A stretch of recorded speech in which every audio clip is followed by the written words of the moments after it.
Eric, I had to come home at halftime because the wireless was messing with my laptop or vice versa. But I guess, just what were your thoughts on the game? Were you surprised it was so lopsided? I know you flip some guys back and forth, but usually you see red and white games be a little closer than that. Yeah, really disappointed with White's defense. I don't know if I've been a part of a game, an inter-squad scrimmage where, a team gives up 103 points in a 36-minute game.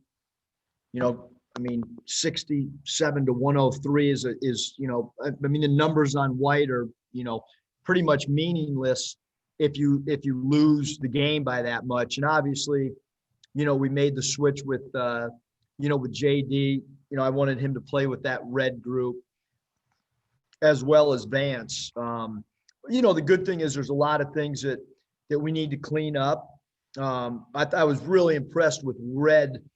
Only 6 turnovers. They scored 103 points. They only have 6 turnovers. Another indictment on the White team not causing any turnovers, not rattling the red.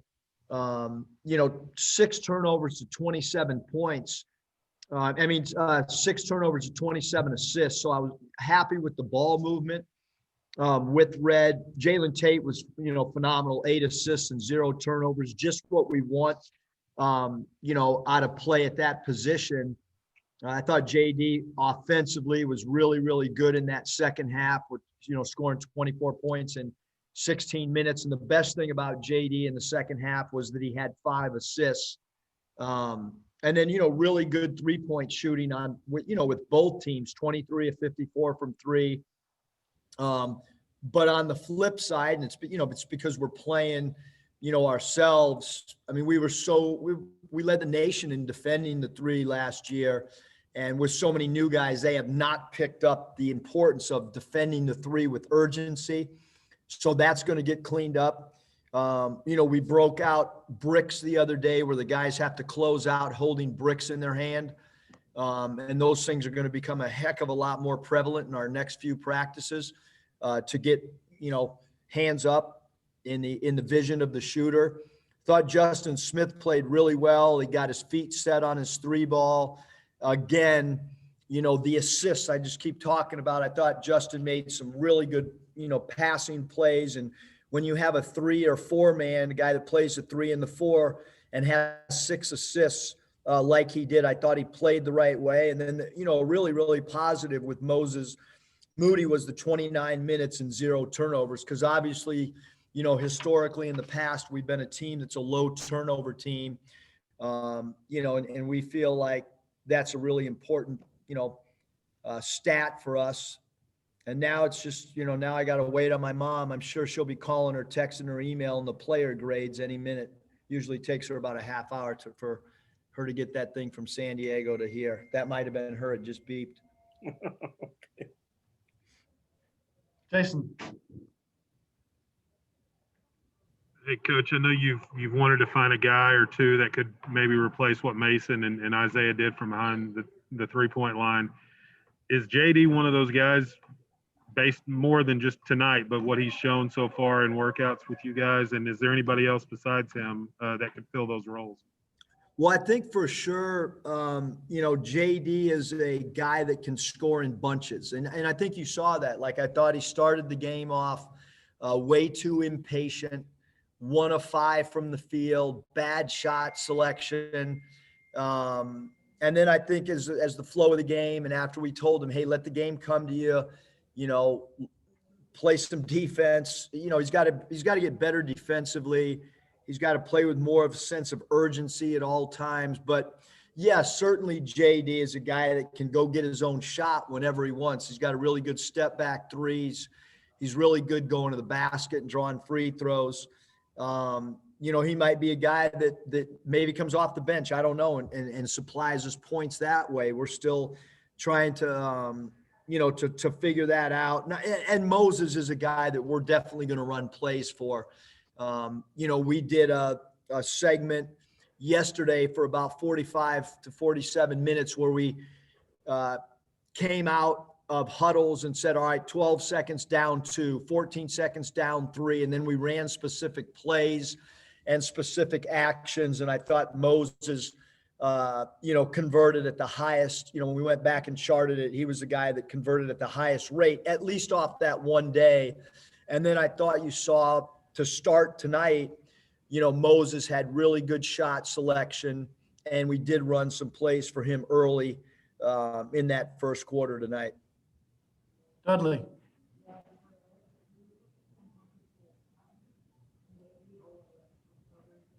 Just those 4 freshmen who are so highly touted, how have they come in and adapted to college basketball? Obviously, it's going to be tough, but do you see them, focusing in each day?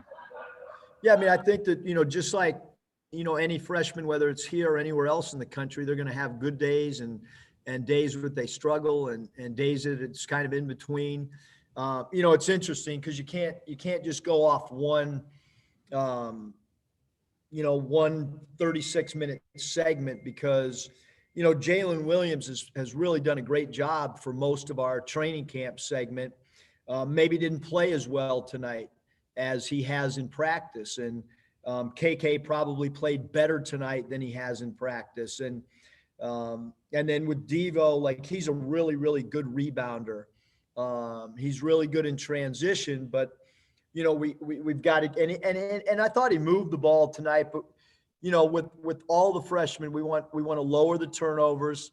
We want them just to find a niche. I think that's the big thing is how do you find a role, to contribute. And then that role expands once there's confidence amongst your teammates. And look, Moses, he's solidified himself as far as where he's going to be in the rotation and how we're going to utilize him. And then I think we're still trying to figure out other pieces to this puzzle and how it all kind of works out.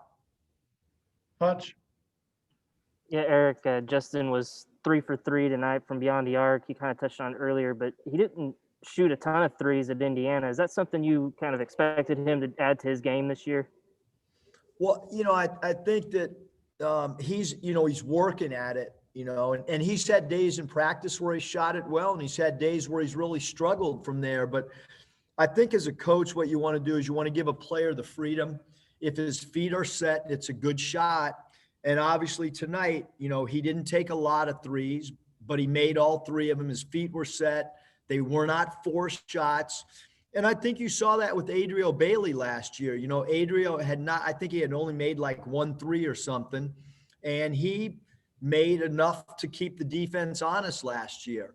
And it was because we encouraged him to shoot the 3. We gave him the freedom when he thought he was open and could make a shot. And certainly with Justin, he's so good in transition. He's so good around the rim that when we recruited him, that was one of the things that we talked about is putting the ball in his hands. And that's also why he had 6 assists tonight, because we need him to make plays for us. Some nights he's going to hit threes like he did tonight, and other nights he might have 7 or 8 assists. Seth. Yeah, Eric, you switched JT Note over at half to the red team. Did you see from him what you wanted to see? You said you wanted to see some stuff from the red team when putting him with those guys. Yeah, I mean, we wanted to try to balance the scoring out to start the game. That's why he started off on White, but he actually went 1 of 5 when he was with that group. There's so many little things that the general fan doesn't see. Like he went 1 of 5 because he wasn't getting the ball delivered right.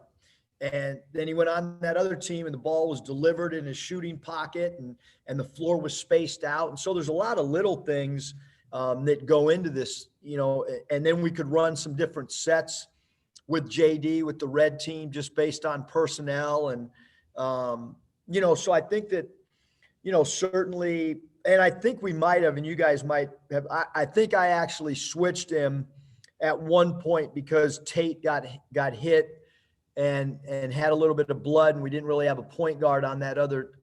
So that was why I think I switched Desi and JD maybe in that second quarter, if I recall correctly. Curtis. Hey, Coach, Desi quietly had a really nice game tonight. What did you see from him? And then maybe how have you seen his game evolve overall the last few months? Yeah, I thought that Desi did a good job of going to the basket. Tonight he attacked the rim like we saw last year. He did a good job converting from the foul line.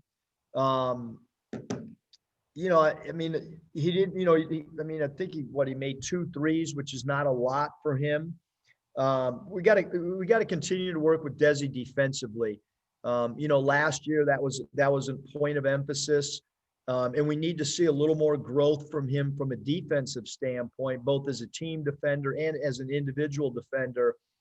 Because as a group, we just gave up way too many layups. I thought KK got to the basket for White in dribble penetration, and we didn't have rim protection. So just as last year when we did not block shots, tonight I think we only had like 3 blocks, which is not enough. Then we better take some charges. And I don't know if we took any tonight. So we've got to increase our volume of protecting the rim, which was a huge problem last year. And it's through one red and white game is a huge problem as far as what I observed tonight without looking at the film yet. Bob, you got a follow-up before we wrap it up? Yeah, Eric, you said you didn't want to put too much into this. It was, one of many practices you're having, but I mean, I guess what do you draw from this? Well, one, I think, just little things, Bob, that, like we went through our entire normal day. So when we ate together, some guys ate in the locker room, some guys took it home, some guys ate, in the room with me, like we're going to all eat together, social distancing. So it's good. Like it's a dress rehearsal. I think it was great for KK. It was great for Moses. It was great for Devo. It was great for all the new players to be able to play with the lights on, with the crowd, because it would have not been a great situation to go out and do that the first time when we're playing a regular season game. And, to have over 2,000 people, I don't think that any of us expected to have that many people, show up for a red and white game, when it was students only. So really good atmosphere for all of especially the 4 freshmen, but then also, for the grad transfers that had never played in this building. Okay, Coach, thank you very much.